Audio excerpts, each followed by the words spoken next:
Knowing how much you can invest can feel like a bit of a roadblock. So let's clear up just how much and how little you can invest to get yourself started.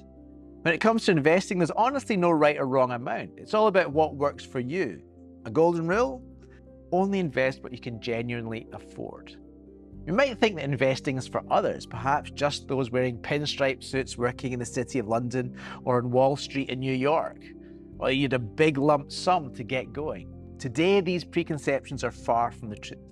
Millions of people in the UK are investors. You may not appreciate it, but if, for example, you have a workplace pension, you're probably an investor already. In short, being an investor need not be as scary or as alien as it might at first seem. Starting early can make a big difference because time is one of your biggest superpowers when it comes to investing. But before you dive in, there are two important steps many should consider. First, it often makes sense to consider clearing any high-cost debts like credit cards or personal loans.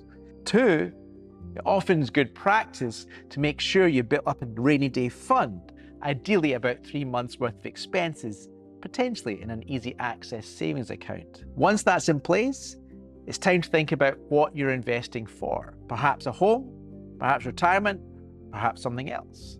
Next, consider how you want to contribute. Some people prefer a one-off lump sum, while others like the little and often approach. Even something like £100 a month can really build up over time. You'll also need to think about how long you want to invest for and how much risk you're comfortable with taking. If your goal is short-term, you'll likely want to take less risk.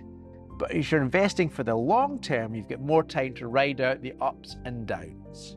And finally, do you want to do it yourself or have your investments managed for you?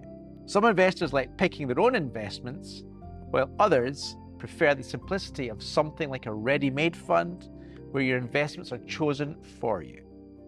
Here's a little challenge you could try later. Grab a scrap of paper and ask yourself 3 questions. What's my monthly income? What are my monthly essentials? And what's left over? And then ask yourself, what's the realistic amount I could invest each month without impacting on my day-to-day? Even if it's a small number, seeing it written down can help make your next steps a lot clearer.